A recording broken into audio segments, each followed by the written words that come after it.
What is up, LvLUp Nation, and welcome to the March 17th edition of LvLUp Live, your home for gaming and esports news brought to you by OTN Media. My name is Fiasco. You can call me John, and as always, I am joined by my good friend, the king of the courtside king, Joey. What's up, buddy? I'm not gonna lie, guys. I got a little caught up there with this cat vibe and GIF thing going. I was kind of nodding I can't hear the music that you guys can when John puts us live, so I'm just kind of going off this cat GIF over here. So that's what that action was. Interesting. Very, very interesting, sir. Yeah, we took a week off last week. We're back this week, Joey. Let's go over the homework here real quick, Nation. Make sure you follow the show on social media, because that is where, even when we take a week off, you can still catch all the goodness that is gaming and esports news. So make sure you follow the show on Twitter and Facebook at LvLUp Live. That is at LvLUp Live. And you already listen to us. You already watch us. You might as well be following us as well on Twitter. Follow Joey at Courtside King and myself at Fiasco. If you are watching here live on Twitch, you can see those handles right below the mugshots you're currently staring at on your computer, TV, mobile device, or whatever else you are using to watch the live show. If you're listening to the podcast version of the show, they'll be in the show notes for you below. As well, Nation, again, we'll say it once, we'll say it twice, we'll say it every single episode going forward until everyone understands the best place to experience LvLUp Live, of course, is on Twitch. That is twitch.tv/OTN Media, live Thursday nights, 8 p.m. Eastern time. But have no fear if you can't tune in. Let's say you have a life. You have something else that you have to do Thursday nights at 8 p.m. Eastern time. We're not going to hold it against you because we're good people. That's why we have a podcast version of the show, an audio podcast for you as well. LvLUp Podcast is available on Spotify, iTunes, Google Play, Stitcher, and pretty much anywhere else you can find an RSS feed for podcasts. Just look up the LvLUp Podcast, and we are there for you. And if you do listen to the podcast version, please do leave a review, comments, all the other fun stuff, so we can make sure this show is what you, our listeners and viewers, want the most. And of course, it's not required. It is highly encouraged, but it's not required. Of course, it's the extra credit assignment. That is patreon.com/OTN. Consider becoming a bigger fan of OTN and the LvLUp Podcast. Check out patreon.com/OTN for all those really, really cool tiers. Joey, what in the world are we talking about today? It's been forever. John, we're talking about the mistake we made. Chat is virtually pinching us. Neither one of us wore green today. Oh, yeah. Actually, you know what, Joey? I am wearing green. Unfortunately, no, it's okay. Unfortunately, it's okay. It is against the terms of service of Twitch for me to show the green. But I am wearing green. Don't worry, Joey. Gotcha. So John has some moss growing on him, but he can't show it due to those TOS rules. No. It happens. I completely forgot. I didn't even think about it. I just changed clothes too, and I definitely should have put something green on. But I have this like green rag thing. That's about all I got, where I dust things every once in a while. I have a green soda. Hey, see, we got our green going, and I kind of have like that red Irish beard thing working. I think it works. We're green enough today. No. But there's plenty of news. There is some green news, some Xbox stuff coming up as well.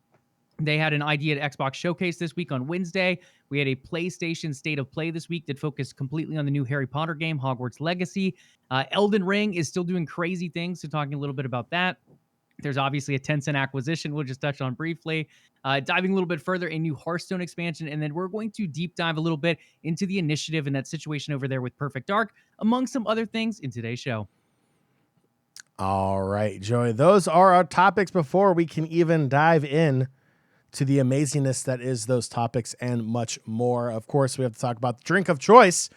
I kind of teased mine a little bit because I'm not wearing green, and chat is letting us know about it, like you were saying. Joey, what is your beverage of choice for today's episode? Unfortunately, nothing super exciting either. I'm going with water, guys. I'm staying hydrated. I'm having some Achilles issues today, so I am on some Aleve, so no alcohol because of that. But yeah, nothing super exciting. But the gaming news will be exciting, John, and that's where we're going to make it up. But how about your drink? I know you have that Mountain Dew. Anything else to go with it? No, it's just straight up Mountain Dew. It's green. So hold on a second. Now the green is inside me. So there we go. Simple, just like that, Joey. I have green. You do not have green unless you put the towel on your head. On your head. Joey, that is your shoulder. Chat, We will not start the show until that towel is on Joey's head for at least one hot second. Oh my gosh, guys. One. Thank you, Joey, for entertaining me and the rest of chat. There Again, you go. Nation, this is why you need to watch the show live on Twitch. If you get in the audio version of this, it's not as fun. We don't reach the climax of the episode that well on the audio version when it comes to fun stuff like this. Joey, we have our topics, we have our beverages. Your towel is now back on your shoulder. No more virtual pinches for Joey. He has his green. Let's dive into it, Joey. Let's go ahead and get started with gaming and esports news. Let's go. What a show, John. You guys are lucky to be with us here tonight on this lovely St. Patrick's Day evening. The kickoff of March Madness, or the tip-off, rather, with it being basketball. Lots of exciting stuff. Thankfully, Gonzaga won, because John and I weren't looking too pretty in that bet department there for a bit. But they did pull through in the end, as did some of these gaming news topics that we're going to be touching on. The first being Tencent, John. They have acquired someone else. Shocker. This time it is a majority stake in Tequila Works, kind of going with that drinking theme that Chat has going on tonight as well. The developer behind Rhyme and Song of Nunu. I don't know if Song of Nunu is out yet, but that's one of the games that's being worked on in a collaboration with Riot Games, who Tencent does own. I think this is a good move in that department. They've shown some cool, unique indie game aspects from Tequila Works. But on top of that, working with Riot Games, knowing their structure, being one of those development studios that Riot has trusted to work on their IP, I think is a big win overall. When we look at Tencent, they made, I think it was 100 acquisitions last year, literally 100 acquisitions. They're continuing to make a lot more this year. I'm not surprised at all by this, but once again, back in the news. Now, only if they invested it in a tequila distillery, then they would really get me excited, because tequila is delicious and nutritious. Do not fact check me. The FDA is wrong. The FDA is wrong on that one. So if you guys like acquisitions, that's the only one in the news today. But hey, Tencent will be back next week. Follow this segment once again. Next up is Tiny Tina's Wonderlands. This one comes out, I believe, later this month. And guys, it's going to have full crossplay capabilities. And they made sure to go through and say that PlayStation has approved them. It feels like every single title at this point will be crossplay between Xbox and PC at the very least. And PlayStation's kind of that factor because Sony wants people to pay for crossplay. I think that's going to trend toward not being a thing eventually. Some people are just going to say, hey, Sony, we don't care enough to have you have crossplay if you're going to make us pay for it. And we're starting to see developers do that. I don't know in this case if we did see a payment come through. But regardless, Tiny Tina's Wonderland will be available fully crossplay. So PC, PlayStation, and Xbox will all be able to play with one another. Big win for gamers overall, and this game looks very unique as well. Just wait. PlayStation will eventually pass that payment on to the player for crossplay. So you're already paying $10 more for every single game on Sony PlayStation 5 to begin with. Now you're going to pay an extra $5, hypothetically speaking. We don't know if that's what it is. It's just a gut feeling with Sony. They're going to pass another $5 upcharge for you to play with your heathen friends on Xbox and PC. Yeah, I mean, it is interesting, like, that they're charging developers for this crossplay, and then if it does not go to the developers, like you said, John, it could go to the players. So we'll keep an eye on that one, but at least for now, keep an eye out. You can play with your friends wherever they're playing some Tiny Tina's Wonderlands and diving into that new Borderlands-esque game. Elden Ring, guys, it has swept the world in a storm. Some people, when it was coming out initially, they're like, this is going to be a niche game. Dark Souls, in and of a sense, was a niche game. You picked up millions of copies here and there, but it was one of those games that took a while to sell copies. It wasn't very fast selling overall. But on top of that, it's hard. People who bought it didn't have much playtime in it. They struggled to get through it. They didn't finish the game in many cases. And then others kind of make it the epitome, really, of game of difficulty. They push through. They make fun of others who cannot do it on the highest difficulty. And it became like a big thing in the gaming industry for a while. Now it's taking a new turn. Elden Ring being one of those games that's cross-play, so out on PC, out on PlayStation, and out on Xbox. Originally, Bandai Namco, the publisher here, was projecting 4 million copies to be sold by the end of March.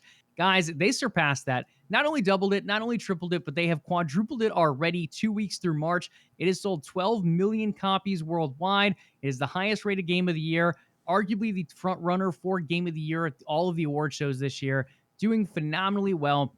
And there's still 2 weeks to go, so it could continue to sell up towards even 15 million copies potentially. I don't think it'll get quite that high by the end of March, but by the end of the year, I think 15, 20 million copies is definitely a possibility with this one. So some really cool stuff. John, I know you didn't pick it up. You did watch me get annihilated many times by little minions, and it's even worse against bosses, but it is a very cool game.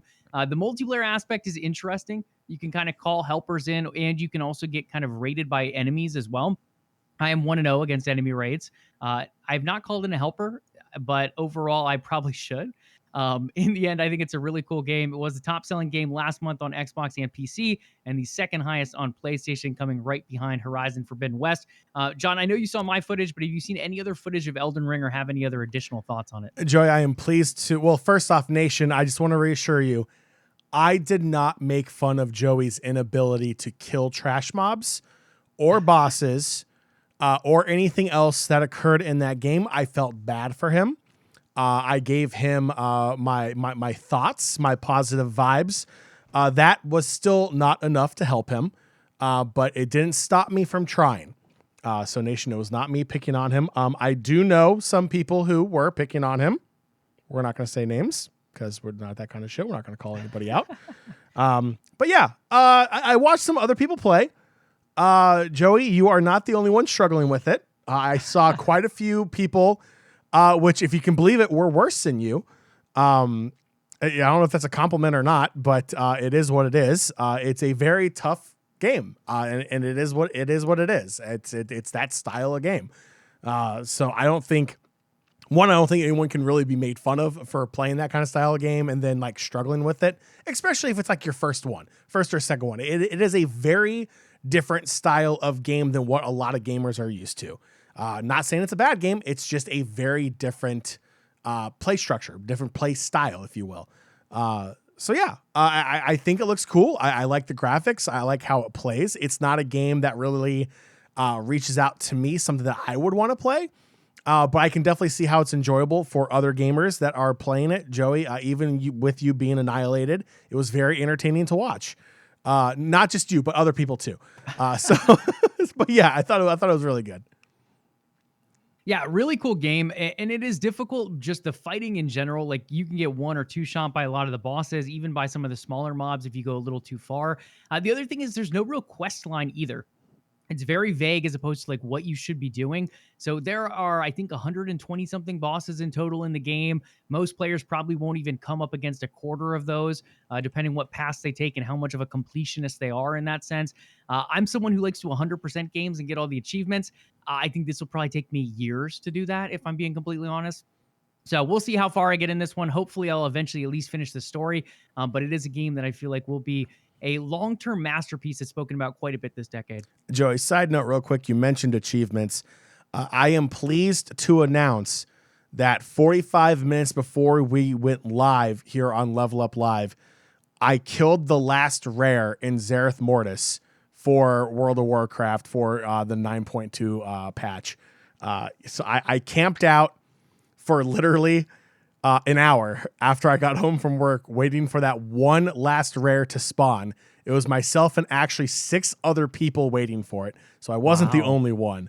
I wasn't alone. It was great. And we finally got the kill, and then we went live. So it was fun. Lots of good stuff there. Chat's telling me not to play something. I don't know if it's Elden Ring or Tiny Tina's. I don't know what's going on over here. But we'll keep an eye out on that. Yeah, John, congratulations. I know that is something you worked for. I feel like it's been, 2 weeks at this point? You've been pretty hard grinding the rares when you've been able to hop on WoW? I'd rather not talk about it, but yes, ever since it launched, yes. He fished out the seahorse. He got the bird with the whole collapsing thing or dropping it people was an down. octopus first off. Oh, excuse me, octopus. And look, someone had to get the bait out from fishing, which was a 1% drop. And then they had to go on a quest line to get the lure, and then they had to come back, and then you had to actually fish the rare up. So yes, that one did take forever. I was not fishing. I don't want to fish. I found the world group. I joined the group, and I got the kill. No shame in that game. There you go. Fisherman John with his new title over there in World of Warcraft. And John, for those who play WoW as well, when is that next patch dropping? That's a great question. We'll find out in April when they announce what the next expansion is. There you go, guys. So next expansion being announced in April. For those who really like the whole WoW universe, even beyond World of Warcraft, the MMO, there is also a new Hearthstone expansion we'll be touching on a bit later in today's show, so stay tuned for that. Next up, to our sports games fans, as well as some of our Star Wars game fans, EA Play Live. Guys, it's not going to be happening this summer. EA has come out and said that they are not going to be doing a showcase this summer because, in quotes by an EA rep, according to IGN, this year things aren't lining up to show you everything on one date. They continue to go on saying, we'll reveal much more about these projects when the time is right for each of them. So we've talked about it a bit on the show before. I think it's been a couple months now. We expect Jedi Fallen or Star Wars Jedi Redacted, the sequel or so to Fallen Order, to be stated in May. It should eventually come out. I don't know if it's going to be May 4th. It could end up being during Star Wars Celebration at the end of May as well. But everything seems to be pointing to it being revealed in May. I have some really good sources on that from EA as well. So pending anything crazy happening, I think it should be shown then. I don't know if it'll be a part of a showcase or, if anything, probably Disney. I think Disney could do something. If it's on May 4th, maybe it just drops on the internet. If it's on Celebration, it might show at one of their shows during Disney's Celebration. We'll have to see how it all ends up playing out, but I think that one will be shown in May. As far as other stuff, I think Dead Space gets shown this year. It's supposed to release, I think, holiday 2023. So I think we'll see some kind of trailer for that. It could be like Jeff Keighley's opening night live for Summer Game Fest. It could show up at Gamescom in August. It could show up in maybe Xbox's conference, or it could even come at the end of the year at the Game Awards, but I think that is one to look forward to as well. And then there's a few others, like obviously sports games. Panicking Pat in chat over here. FIFA will have to show something at some point. I'm sure some of the other sports games, like there might be a boxing game coming. NCAA football should be coming soon. So some of that stuff should get a showcase, whether it be in the summer or not. I think it'll still be shown this year. John, I know you have your qualms with EA. You like certain things and you don't like certain things. What are your thoughts on them not doing a showcase here? Do you think it is the right move? It doesn't matter what the move is. EA is still bad. Look, I think the biggest thing going for EA right now is the sequel to Fallen Order, Star Wars Redacted, if you will, like you were saying. The fact that we're not going to get anything on that, this summer sucks, for lack of better terminology. But you're right. They're eventually going to have to show something, especially FIFA, their best-selling soccer franchise worldwide, the best-selling sports title worldwide, and it's what's going to be its last year with the FIFA title, with that ugly divorce happening between FIFA and EA. So eventually they're going to have to show something because FIFA comes out, in the fall time. Same thing with Madden. There's a lot on their plate. So it'll be kind of interesting to see maybe if it'll come out in fall or if they'll join, like you were saying, other award shows for video games to make announcements there. They're going to have to do something because they have too much on their yearly list to get out that they can't really afford to just cancel EA Play Live and not do anything. So it'll be interesting how they do it. I'm not going to hate them for this move, just because obviously there's still a lot going on in the world, whether it's the pandemic or, a lot of these game studios are international studios. A lot of them have, employees or studios in Eastern Europe being affected, in whether it's with the Russian invasion in Ukraine or just what's going on with, people just wanting to get out of that region. It's really slowing a lot of those European studios down as well, or branches of those studios. So there's a lot of things happening. So I'm going to give them a pass on this. But I do think they'll have to find some way to get all this information on their next calendar year worth of games out and in the public. Yeah, I mean, I like to think of this as the Halo Infinite effect, per se. When we saw Halo Infinite, I think it was 2020, that trailer came out, and a lot of people were like, oh, this is not the level of graphics we expect from Halo Infinite. It's so low level. There's a little bit grainy. There's some pop-in happening. And I think a lot of game companies and publishers in particular are looking at that and saying, hey, they got a ton of negative backlash when that was shown. Sure, the game came out looking so much better eventually, But during that time, they took so much negative feedback. And I think a lot of publishers are now nervous to show things ahead of time. If it's not going to be CGI and it's going to be gameplay, they know it has to look polished. Whether it's just a slice of the game or a full-on trailer, it needs to look good. So because of that, I think a lot of the stuff is taking longer in production on top of the COVID delays you already mentioning and the stuff with the ongoing invasion of Ukraine by Russia as well. A lot of this playing into different factors. You have the I think it was a tsunami, if I remember correctly, over in Japan recently. So there's a number of things going on impacting many dev studios all across the board. And I don't think EA is going to be the only one canceling a summer showcase. I know E3 in general was having a tough time getting publishers committed. Part of that was because they were charging them money. Part of it was because of a lot of these delays coming through and people being nervous to show things. So very similar to what you said on top of the whole Halo Infinite effect. I think that's why EA is not doing it here. That plus I think Disney's pulling some strings. If I'm Disney and I know I have a Star Wars game to show, I would want to drop it in May. I would want to drop it as part of Celebration or part of May 4th. Those are huge days, and they've been criticized in the past for not dropping enough Star Wars information on those days. And I think this is one way to bring in something that might not be the normal book announcement or the Disney Plus announcement, but to spice things up with a game announcement as well to hit even more audience members. So I think that is where we're going to see that one. And some of these other ones I think will fall in some of the bigger showcases as well. Next up, a much smaller showcase, one for the independent developers. I know OG Flavortown in chat was watching this and streaming over on his Starlight Beacon transmission server. This is the ID at Xbox Showcase. I'm a huge indie game fan. I know I've pulled John into playing some indie games with me recently as well. We were playing some Nobody Saves the World just a couple weekends ago and some co-op. We got some fun things coming out here as well. A number of games shown. I think it was like 10 to 12, if I remember correctly. And maybe some other flashes of some other ones that didn't get deep dives too.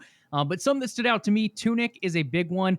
This was in the article that we posted back in January about indie games to look forward to in 2022. I'm a big fan of this game. John's going to roll a trailer here for those live with us. It's a little fox, but it plays kind of like a Legend of Zelda type of game or like a classic Legend of Zelda type of game. And then on top of that, it kind of has a Dark Souls twist to it. You have like the little altar fires as your save points. It is hella hard in combat. It is very punishing. You have like 3 hits or something you can end up taking. And if you take them, you die. And you have to go all the way back to wherever that fire was, 3 or 4 staircases or levels or whatever ago. It's a bit of a nightmare as far as that goes. I think there is technically like an invincible mode. So if you do struggle with the heavier difficulties, unlike Elden Ring and Dark Souls, this does have that kind of safety mode per se to make it easier. But it's gorgeous graphically, really cool graphics. Nothing like photorealistic per se, but very artistic, very fun, cute little fox guy. This is definitely one I recommend, and it did shadow drop onto Game Pass yesterday as well. Any other thoughts on the cute little fox game, John? Invincible mode. I feel like if you play with invincible mode on, you deserve all the harassment you would get. Simple as that. It's a cheat mode. It's cheat codes. Okay, chat is downloading OG Flavortown over here, already having it downloaded. Absolutely love it. I also played this one on cloud, and I think OG Flavortown, you were the one who mentioned it as well. It does have touch controls available. So for those looking to play on their mobile devices, that is also an option. Next up in the queue from the ID at Xbox Showcase, Trek to Yumi. This was the second game that did show up on my list at the beginning of the year as well. I love the look of this game, John. I know you and I both have some interest in like Asian cultures and Japanese culture as well. And I think this one does a really good job of bringing some of that in. It does remind me a little bit of the Star Wars anthology that we saw. I can't remember the name of it. It was the Ronin one that Disney Plus released as well. Similar to that black and white style, that kind of combat, obviously not lightsabers involved in this one.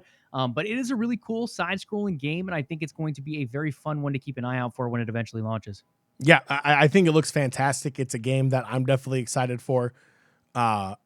It's unique. It's different. Like it plays like it's a early 1930s black and white movie almost in a sense with how it kind of has like that grainy overlook over your levels as you're playing through it. It just has a really cool, unique feel that I haven't really seen in any other game to date. So I'm Trek to Yumi. I think it's great. I can't wait for it. Absolutely. Definitely one to look forward to. This one coming out from Devolver. It should be on Xbox as well as Game Pass, PC, and PlayStation for that one. Over to Cursed Golf. John, this is another one that stood out to me. I am not a big golfer. I grew up, my dad is a good golfer, a very good golfer. So I was always kind of in his shadow in that sense, and I never was able to fulfill my golfing legacy. But this looks like a fun game to kind of re-bring that back up and have a good time with. It's interesting. It takes the roguelike genre, similar to games like we saw with Game of the Year winner Hades, kind of where you continue to play through things and you level up and get stronger as you go. You learn different mechanics, you get better skills, you get better weapons, and all that good stuff. In this case, maybe clubs. But you're playing through 18 holes of golf in purgatory. I think it's fascinating. I love the concept. It's something different, something unique, something of taking that dungeon crawling s style and kind of putting it into a sports genre. And on top of that, adding all these different unique elements in there. I think it's really cool. I think this game is going to be one to look forward to. It's not going to be picked up by mass audiences, but in terms of unique indie games, this is definitely one now on my list. Yeah,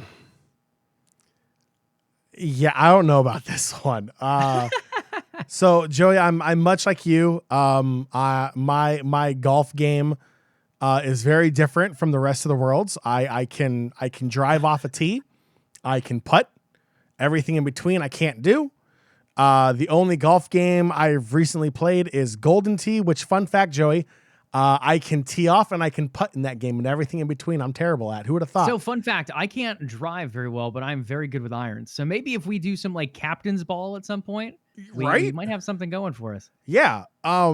So I'm looking at this game, and this game screams of everything in between driving and putting, and it just it's definitely cursed. I'll give you that. And to be completely honest, golf and purgatory, I mean, it sounds like it's a match made in purgatory.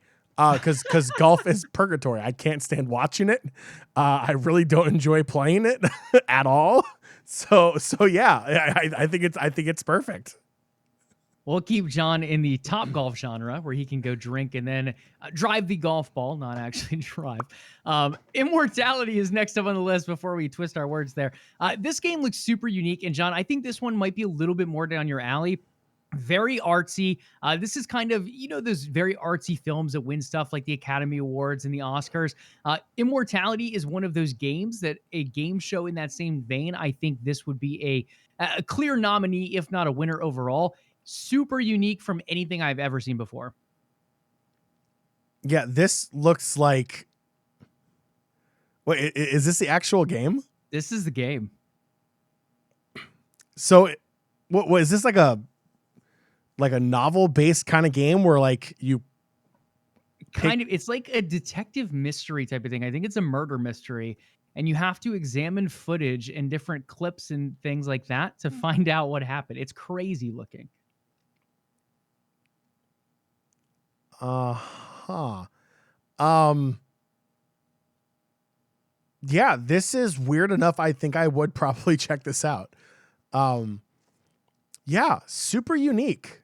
Yeah, I'm gonna have to do more research on this. This actually looks very, very interesting. It's super intriguing. An interactive movie trilogy is what they're calling it. Interesting. Interactive movie. Yeah. So like I look at this, and the first thing that comes to my mind is like, when you see those old clips of like Johnny Carson on the Tonight Show, and it kind of has that old school, like 1940s, 50s kind of vibe to it. And you can kind of see like that old school film kind of like haze over some of the images too, kind of like what we saw with Trek. So it's, I like it. It's very unique. It's very different. And I think in a world where games kind of really struggle to separate themselves from what's already out there, what's already been done, and kind of like trying to push the boundaries of a genre that is already pretty well defined. This is actually kind of nice. It's different. It's unique. It pushes the boundaries, and it's a game that right now, thinking of all the games that have come out in my lifetime, I can't think of another game that is like this. I can think of games that maybe have the same kind of idea, but looks nothing like this. So I'm pretty intrigued by it. Yeah, super interesting. Chat also bringing up Panicking Pat, mentioning that it kind of reminds him of Clue. I could agree with that too. Yeah. Like that kind of murder mystery, trying to find out who did it, where it happened, what it happened with. But also like that old movie thing that you're talking about, Jon, kind of blending those two together. Super interesting, very unique. Something I don't think we've really seen in gaming or really much of anything so far, as far as like examining film to this degree, bringing those detective edges in. I guess a bit of the horror genre as well with the whole murder aspect. Who knows which way it goes, what kind of twist get introduced. But this should be the beginning of its marketing cycle because it is going to release at least on Xbox and I believe PC and Game Pass coming later this year in summer 2022. So I think we'll probably see a couple more trailers leading up to its launch as well. Last but not least, again, there were a number of games shown in this showcase, guys. Highly recommend checking it out. You can find the individual trailers broken down on YouTube, but some of the games coming to Game Pass that were announced: Crusader Kings 3, Escape Academy. I didn't put this one in here, guys. You are locked in an escape room. You can play it co-op. You can play it single player. You're literally in an escape room. There's a clock counting down and all different escape rooms to experience. I freaking love escape rooms, so I'm super excited for that. Maybe we'll play it on stream, and you guys can help me before I get blown up in the room or whatever happens. Flintlock, The Siege of Dawn, Floppy Nights, Immortality, the one you guys just saw. Trek to Yumi, Tunic, Paradise Killer, that also shadow dropped yesterday. Kraken Academy, Beacon Pines, and Citizen Sleeper. Lots more indies to come, but so far, those were what we saw in this month's showcase. Look, Jar, I'm going to be honest. An escape room video game, guys, look. Do yourself a favor. We've been quarantined for so long. Go outside, touch some grass, and go to an escape room. Do not play a video game of it. Just go to an escape room. Trust me. Just do it. But there are certain things you can have happen in like a game-based escape room that you couldn't have happen in like real life.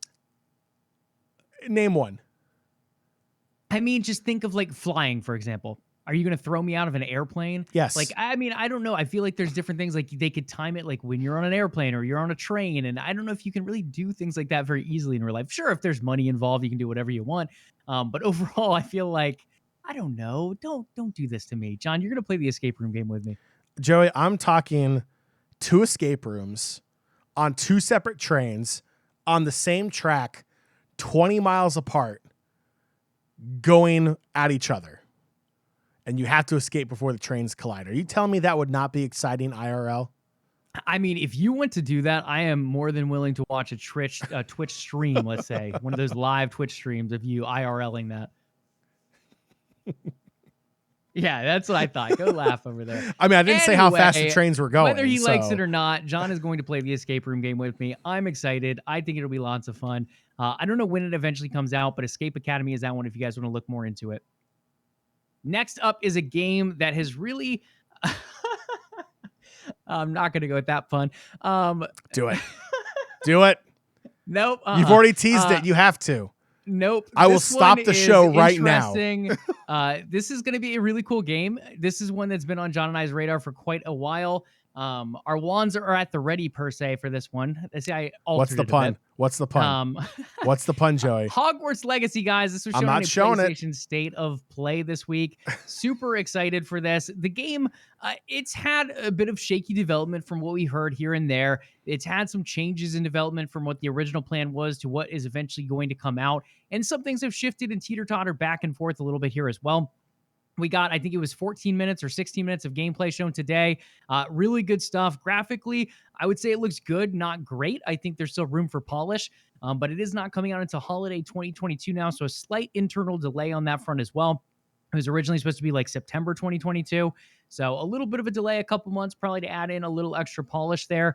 Overall, I think it looks great. I love the idea of an open world Harry Potter game, throwing us into an environment where we can kind of choose where to go. We have our broom. We can kind of fly to the far reaches of the map. There's going to be certain challenges here and there. It looks like some bosses involved, a number of different spells you can learn. There's one ability where you can pull out a mandrake and kind of make all your enemies around you kind of quiver from the loud sound being emitted. I think there's some really cool aspects of the use of the Room of Requirement coming in here too. The concept art, as you guys are seeing some of that live here with us on Twitch, looks phenomenal. I hope the actual game pulls some of these concepts in because they look mystifying. Overall, John, I mean, you and I are both Harry Potter fans. Obviously, J.K. Rowling has her own issues going on right now. But as far as the IP goes, I think there's a lot of room to work in terms of games. And I'm glad they're going with something that's not Harry Potter like Hermione, Ron. I'm glad they're expanding beyond that. This one taking place in the 18th century or 1800s, I think, something around there. It's going to go back a little bit farther before what we know of Hogwarts today, or a couple of years ago, depending when you watch the movies, and kind of changing things up and giving us a little bit of a darker perspective personally as well. Okay, so first off, personally, I think the graphics look fine. At the end of the day, this is a preview, and it's not the final product. There's still some polishing that can go on. I think they look fine. I think it's completely fine for this style of game, for the amount of content that is potentially coming out in this game. I'm completely okay with this. Like, when you take a look at World of Warcraft or any other major MMO RPGs out there, you don't play the game for the graphics. You play the game for the story. You play the game for the adventure. You rarely play a game like this for purely its graphics. Yes, even in 2022, I don't want to hear it. The graphics in this game look fine. They're not the greatest, and it's probably a good thing because not everyone has a 3090 graphics card to run it on their PC. It's as simple as that. Not everyone has a next-gen console that can run it, so it doesn't really freaking matter. At the end of the day, if these were the graphics that were to come out, it looks completely fine. I think there's still going to be some polishing going on, so it's not that big of a deal. It's not the finished product. It's a behind-the-scenes look. So yes, things are going to change. People, it's grass in Halo. Relax, they fixed it. It was a preview. Same thing with this. It's a preview. Relax, it's going to be polished. I wouldn't worry about it too much. The graphics right now, with the state of this game and how fluid this game was, with all the changes, with all the different people making it, with the question of, is this game even going to be continued to be made? I think it looks fine considering everything involved with this game. I'm excited for it. I am not happy at the fact there's barely any Slytherin representation in this preview. It's mainly all the filthy Hufflepuffs and Ravenclaws out there, but it's okay. I won't harass people too much on that, and we'll go from there. But yes, I'm excited for it. I think it looks great. Yeah, I think it's going to be fun. I think it'll be very unique. We know Hogsmeade's involved. We know Hogwarts is involved. They've mentioned a couple other locations. I think like the Dark Forest is involved. I don't know what all has been mentioned publicly, but it sounds like we're going to go to quite a few different places. We did see some broom footage, so that will be a thing in here. I believe Quidditch will also be in here. I think they showed potions class. They showed magical creatures stuff. I don't know if they showed like trigonometry. I don't remember exactly. But there is quite a bit shown. The room of requirement, again, will be there. And that seems like it's going to be almost a central hub to kind of catch up to classmates. So if you're behind on certain potion stuff or magical creature stuff or dark art stuff, there's going to be different ways to kind of level up within that room. Some really cool creature stuff in general. I think there's going to be some kind of, I don't know if a collection system or taming system or what exactly that'll end up looking like in the end. But definitely a lot of collectible type of stuff for my achievement hunter friends out there. I think that will be a thing, at least from what I'm getting vibe-wise here with this initial trailer.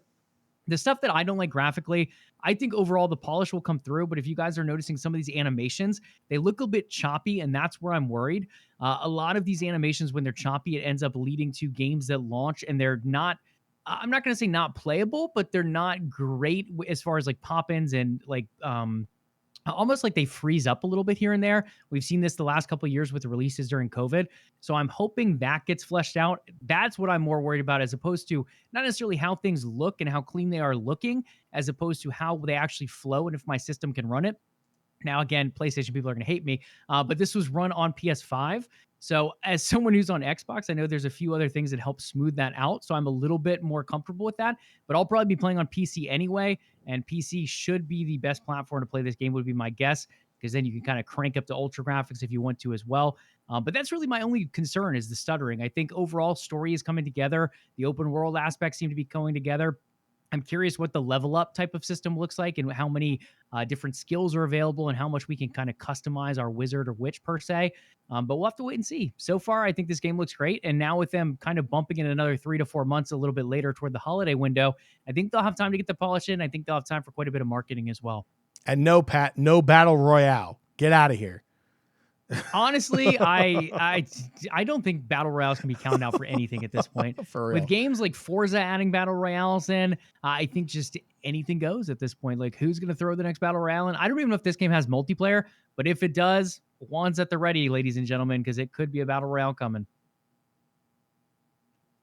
Next up is Hearthstone. John, I know you are all into the Warcraft, but you're not as Warcrafty when it comes to Hearthstone. You love the lore, but not as much the game. Hearthstone fans, you will be getting a new expansion, though. That is Voyage to the Sunken City. We have a little bit to show here on Twitch. The lost city of Zinazari, I believe is how it's pronounced. You'll be taking on fearsome Naga in this new expansion. Those are the nice little eel-looking sea creatures.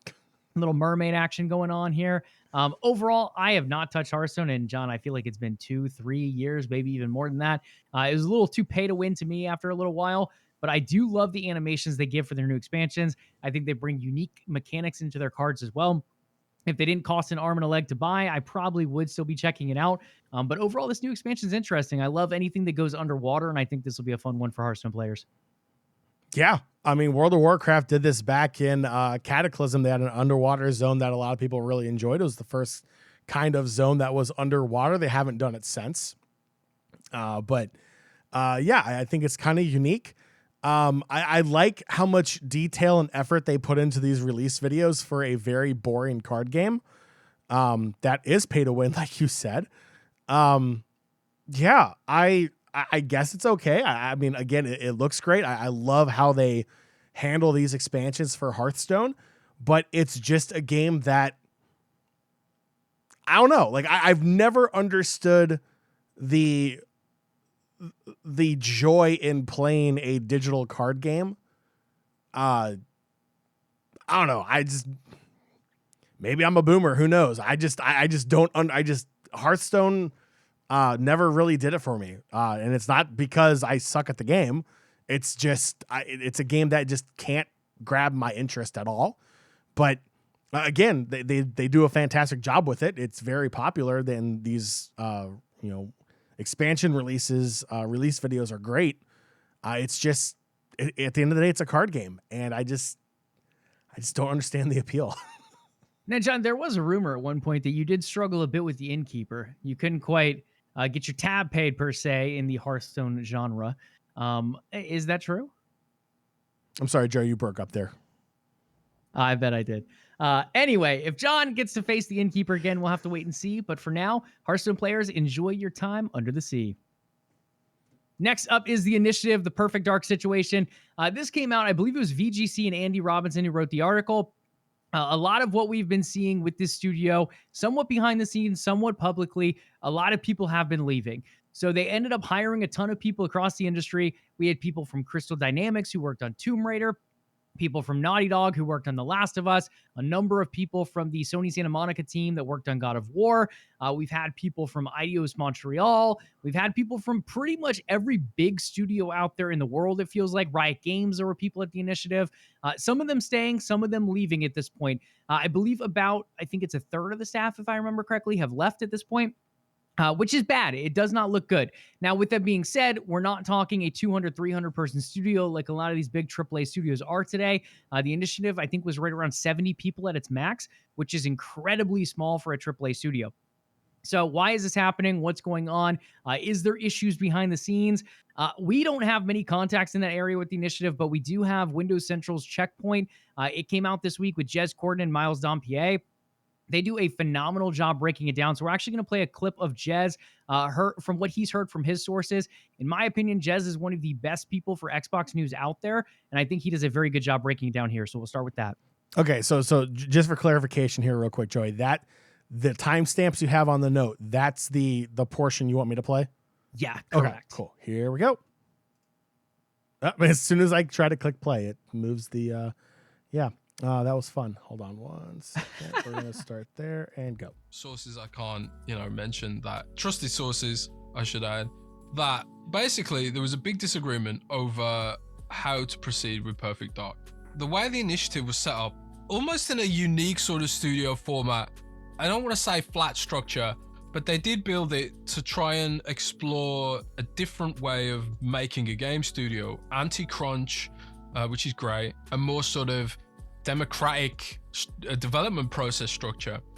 The problem with that is that there emerged two schools of thought about how to develop Perfect Dark. One of them was, we hire the people in. The other school of thought was, we remain small and build sort of high quality indie level games. But because of the hype surrounding the studio, I don't think Microsoft wanted to let the initiative be that kind of sort of smaller studio. I think the expectations had gotten to the point where people wanted them to make grander games, right?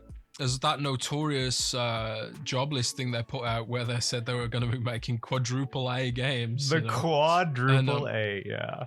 Yeah. Quadruple A games, Joey. Is that what we're being promised in this whole thing? So that was what was on. I think it was a misclick on a post at one point. But overall, I think Jez does a really good job breaking down the situation. His source is usually very, very strong when it comes to Xbox, and he won't report on things unless he's heard from sources in particular, and in many cases seen proof on it. So I think he's probably, of everyone being out there and of all these stories being spun, I think this is probably most accurate to what happens. It lines up a lot with what we heard from Andy Robinson in the initial piece from VGC as well. So it was two different minds of thought, two different traditional structures per se being brought into this. One's more similar to what we saw with Valve, kind of taking a very long time to make games, but doing it with a very core kind of competency where it's a couple members of a team and then that splashes down a couple more tiers. But for the most part, it is a very small team working on a project over a long amount of time. And I think that's what initially drove a lot of people in. But then you have people from studios like Naughty Dog who are used to working alongside 2,000 something other employees. Naughty Dog for like The Last of Us 2 had 14 studios involved. A lot of people just think Naughty Dog. It is not just Naughty Dog. There are so many support studios involved with AAA games in today's day and age.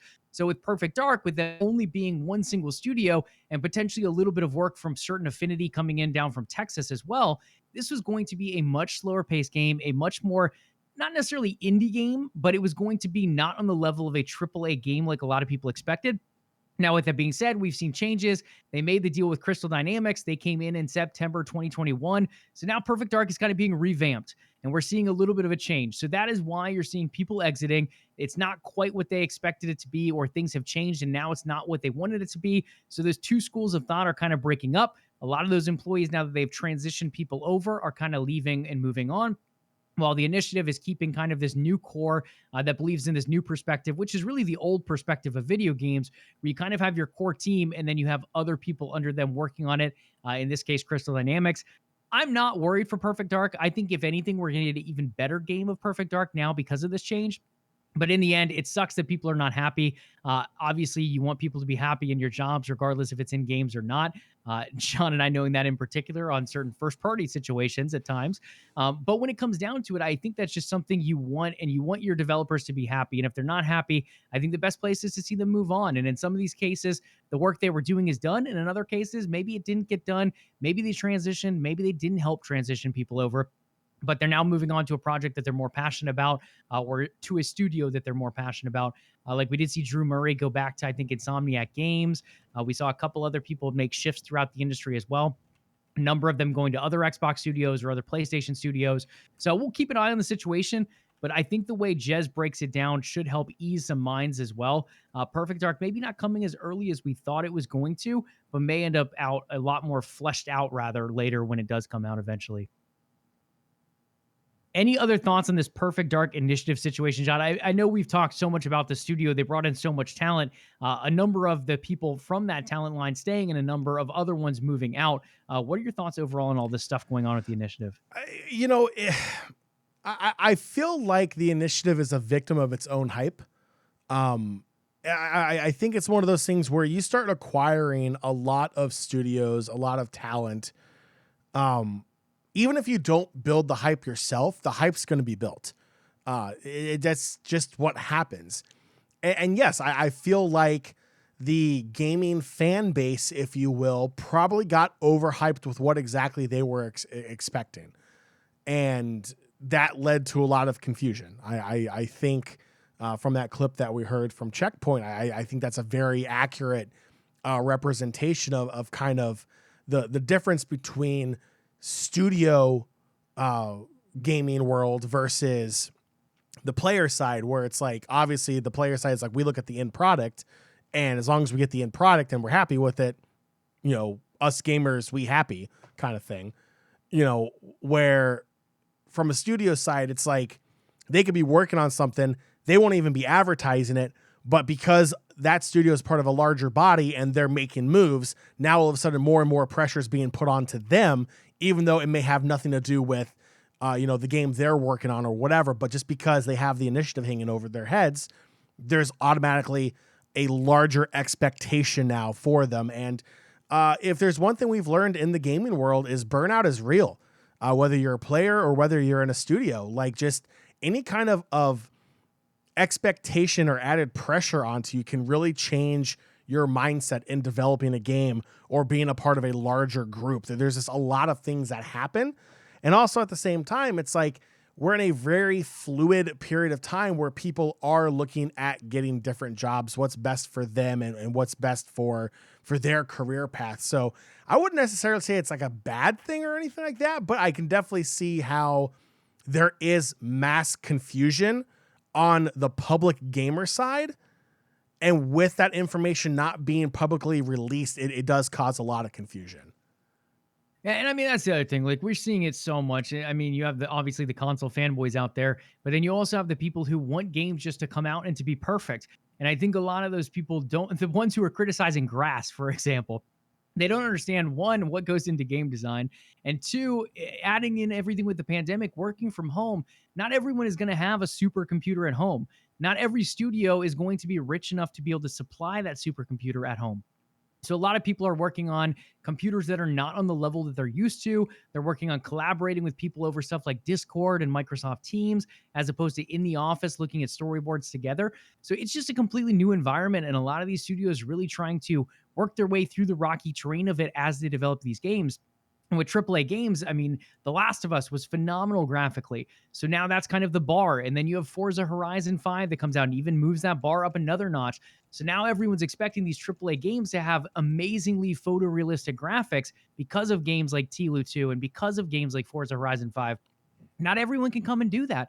Not everyone is going to be that level of environmental design. Not everyone has the funding to pay people to spend that much time on environmental design. So I think a lot of people need to come down to expectations. Not every game is going to be photorealistic. Not every game is going to have the most fluid combat. And I think you're going to have to take every game for what it is. Now, there are still issues out there, obviously, Halo Infinite and 343 being one of the most recent ones with multiplayer. If you're going to launch a live service game, you got to support it with maps and you got to support it with modes, and they're just not doing that. And that in and of itself is an issue.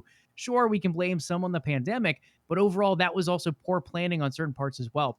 So I think there is a time to criticize devs. There's a time to praise devs, and there's a time to just realize the situation going on. And I think this is one of those times as well where we don't really know everything going on behind the scenes. So we kind of have to take what we can here and there. But until we see more of the game, I don't really know if we have much room to judge them yet. So we will keep an eye on that in the continued movement throughout the industry. Couple more topics to talk about today, John, and then we will wrap up today's show. Next on the list is new Game Pass editions. Every second Tuesday, it feels like first and third of most months, you end up getting a new slate of Game Pass announcements. A number of them coming here. I think it was like 8 to 10 games in all. 2 of those being shadow dropped during that ID at Xbox Showcase, Tunic and Paradise Killer. Both of those are available now. And on top of Tunic, again, one of those games that I'm super excited for. One of the games that was on my short list for Indie Game of the Year. A couple others to shout out. Shredders. John, I know you were like me. You played some of those old Tony Hawk games, whether it be Tony Hawk's Underground, or maybe even played some of the old snowboarding games like Amped. I am stoked for Shredders. It just seems like a super chill, pun intended, type of game where you just hop into snowboarding.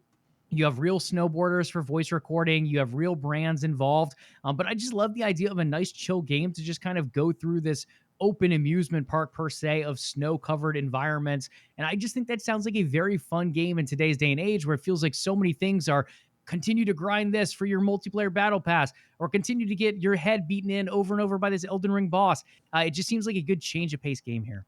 Yeah, I love Shredders. I love the idea of it. I love snowboarding games. What was that one? Oh, geez, it was back in the day. Its main song was "It's Tricky." It's like it was initials for a snowboard. It was like SX something like that. Oh, I know what you're talking about actually. I'm gonna do a quick Google. SSX OG Flavor Town coming in the clutch. SSX Snowboarding, 2001 SSX Tricky, with It's Tricky coming out there, laying the groundwork for snowboarding games all over the world. Yeah, I'm stoked for it. I think it's great. I love playing Tony Hawk. I've been playing the Tony Hawk remastered of Tony Hawk 1 and 2. I think it's great. I love those kinds of extreme sport games because it's different. It's unique. It's we don't get a lot of them.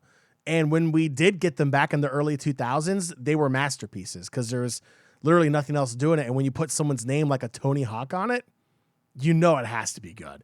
And that's exactly what it was. I'm hyped for Shredders. I'm definitely checking it out. Yeah, definitely worth the download on that one. And the last one to point out here, again, a number of great games, indies and bigger, like Crusader Kings 3. But the last one to mention that I really like the look of is Weird West. This is a game that I think is going to be up there in a top 10 indie genre for this year as well. It's made from a lot of the creators behind like Dishonored. Prey is another game. A lot of those games where like decisions really matter. I know Jon is a huge fan of Life is Strange, as many of you guys know as well. Mass Effect, another one of those style games. This is going to be similar where your decisions are really going to matter to the way the game plays out. And it's kind of a weird idea of a game too. It's like a Western meets a fantasy world. So kind of like Borderlands with even more cowboy aesthetics. I think it's going to be a top-down style game if I remember correctly, but kind of fantasy meets cowboy meets very big decision-making that will completely alter the state of the game. So definitely one to keep an eye out there. Again, indie game coming out at the end of the month. Game Pass as well, Weird West. Next up on the list is game delays. Unfortunately, this has become a common topic along with those Tencent acquisitions. Forsaken, the big game that Sony money had it for 2 years from Square Enix, there is a delay coming in there. And I think it's for the best. It looked a little bit rough graphically when we saw it a while ago. In the most recent state of play last week, it did look much, much better. And I think they're on pace to make that a very strong game. It's been delayed, though, from May 22nd or May 2022, rather, this year to October 2022. I think October 10th, if I remember correctly. So a little bit more time for that game to be fleshed out, 3-4 months coming in there. Again, I think a lot of these delays are due to polishing and bug fixing. So I think it is going to be a nice on-brand change coming through there as well. A few other ones did get delayed, and this is due to the ongoing Russian invasion in Ukraine. Nintendo came out and mentioned that Advance Wars 1 and 2 Reboot Camp, originally supposed to launch on April 8th. Obviously, with all the conflict going on, there's a lot of references to military tactics and such, and a lot of those style of games are getting moved, this being one of the next ones in line. We don't have a new release date for Advance Wars. I think Nintendo is probably monitoring the situation overseas, and then from there, we'll probably make a decision on when they eventually launch this game. The other one, and it's unannounced, but Jon and I have talked about on the show again a few times now. We're going to mention it again here. GoldenEye, there is that remaster. Originally, it kind of got stuck in jail. It was supposed to make its way from I think it was the Nintendo 64 to the Xbox 360 originally. It's supposedly still coming. The terms and deals and everything have been worked out. It's been polished up for the new Xbox consoles.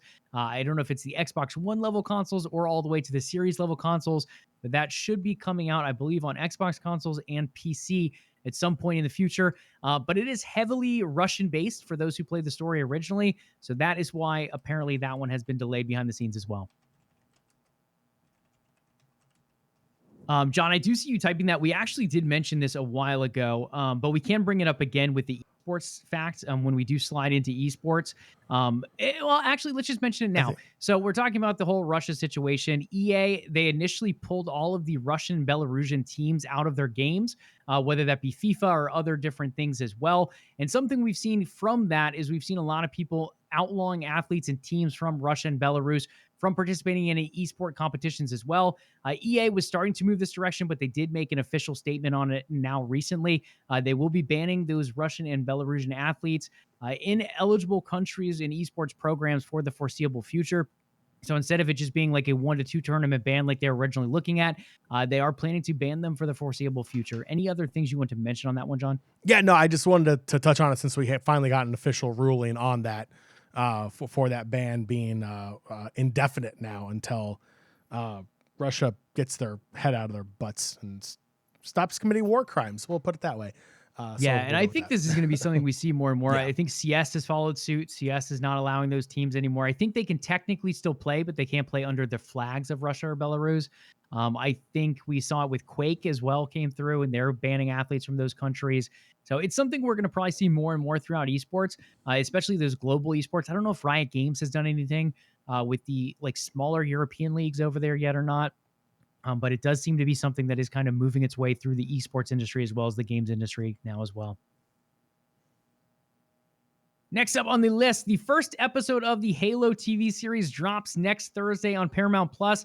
For those who had the pleasure of attending South by Southwest, I know a number of people were able to get in and see the first, if not the second episode as well, over there to kind of get their initial review in. It seems like people are reviewing the first episode right around a 7 out of 10 on a lot of review sites. I don't think they're fully allowed to release these thoughts on the second one as of yet. There are a couple quotes out there, but I don't think official reviews. I'm curious about this show, John. I know you and I both kind of have our reservations in general about games being translated over to movies and TV shows. Some of them have hit really well. Uncharted recently did extremely well money wise. It seems like it splits the audience as far as if they liked it or not based on the casting. Arcane from League of Legends and kind of expanding on that lore was phenomenal. It just won a ton of awards at another award show and will probably continue to win awards on awards on awards because it is phenomenally well done. But it's one of those things where they're either hit and miss. The Warcraft movie did not do super well. A lot of these other translations, I know John likes to bring up the old Mario movie, did not do super well. So Halo coming over, it's had its chance at, I think it's done movies before and a couple other like anime crossovers, and they've done all right. But this one being the most ambitious, the most expensive to come to date, I think it's going to do all right, but with them going off of the canon lore quite a bit here and there, I think it is going to split the audience quite a bit as well. With that being said, I'm kind of leaning toward a 6 to 7, what I'm assuming it's going to be. But again, kind of keeping some of those reservations for when I eventually get a chance to see it.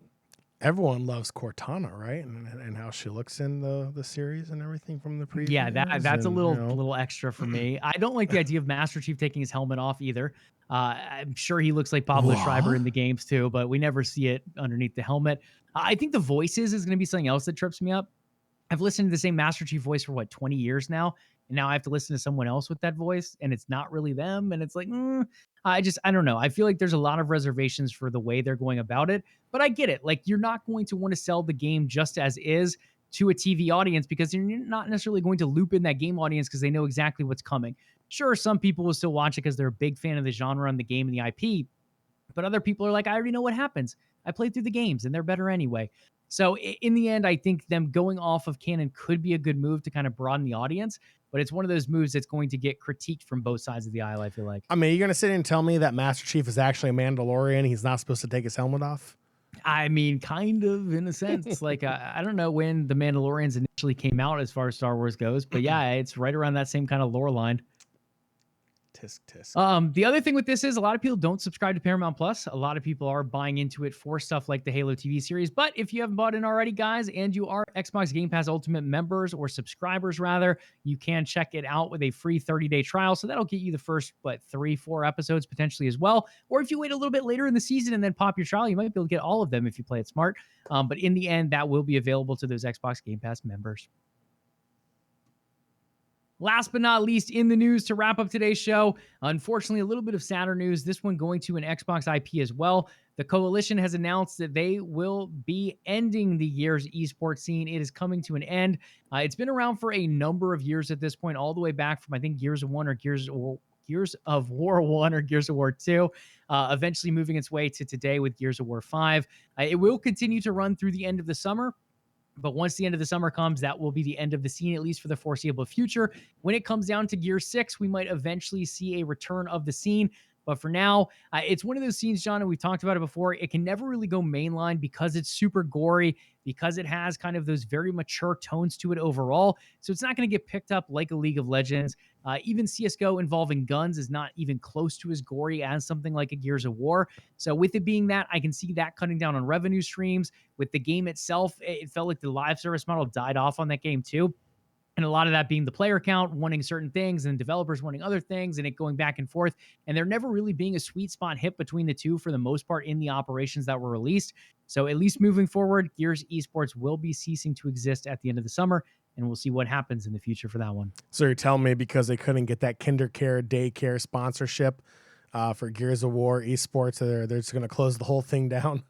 It does look like it, John. In the end, unfortunately, not having those Disney deals did end up being the dagger. And with that being said, I think that'll bring us to the end of today's show. There was quite a bit of game news last week, so this week being a little bit lighter after that giant state of play from Sony. Well, giant to a degree. Some people loved it, some people hated it. I like indie games, so I enjoyed it quite a bit. Also, a number of other things breaking last week. So this is kind of the calm before the next storm, per se. I think as we get later in March, more and more things will come. And as the spring approaches, the flowers will bloom, and so will the gaming news. Joe, before we wrap up, do you want the good news or the bad news? Let's have the bad news. UConn's going to lose to New Mexico State. Okay, I'm okay with that. I think I only had UConn going one round. So. Yeah. It's and what's the good news? The good news is, Joey, that it's the end of the show. Nation, that will do it for this edition of LvLUp Live. My segue into that was pretty awful, but we're going to roll with it. But before you go, head on over to patreon.com/OTN and consider becoming a part of the Overtime Network. In return, you'll get access to exclusive content that nobody else in the world can get unless they are part of OTN Media. If you haven't done so already, make sure you follow the show here live on Twitch to get your next episode of LvLUp Live. If you listen to the show on the podcast feed, please do leave us a review. LvLUp Podcast is available on Spotify, Stitcher, iTunes, and Google Play, and anywhere else you can find an RSS feed for podcasts. Just look us up at the LvLUp Podcast. We would love to hear from you. In fact, we'd love to hear from our community so much. There's multiple ways you can reach out to us. Joey, what are some of those ways? Absolutely. As I type this stuff over here in Twitch chat, you can follow the podcast on Twitter at LvLUp Live. That is LvLUp Live. In addition to that, you can follow the umbrella company OTN Media on Twitter and Facebook at OTN Media, and on Instagram at OTN_media. Last but not least, hit us up with a Twitch Prime sub potentially over here, or a follow at the very least. Check us out. Come hang out in chat on Thursdays at 8 p.m. Eastern Time. Come catch LvLUp Live. And last but not least, we throw it in every once in a while. Discord.me/OTN. Come join the conversation. All right, make sure you tune in next week on Thursday, March 24th, as we cover the latest and greatest in gaming and esports news. Do your ears and eyes a favor, hit that sub and follow button to know when the next episode is ready for your listening and viewing pleasures. We'll catch you all next week. Enjoy your weekend, and remember, be nice to your fellow gamers online, and as always, level up.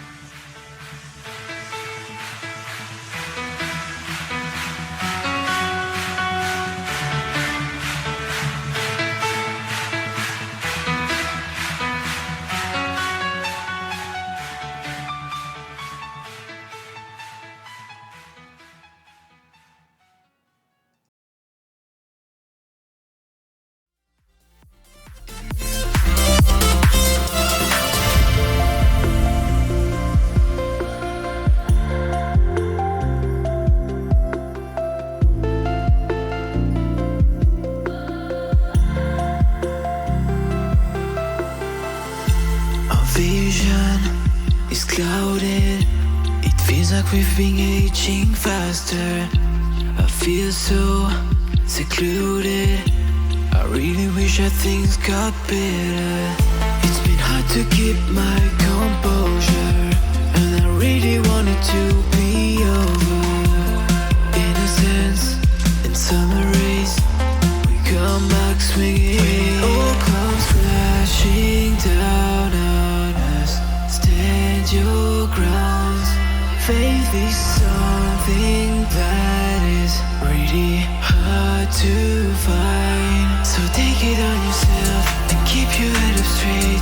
Brighter days will come, so you better be prepared. When it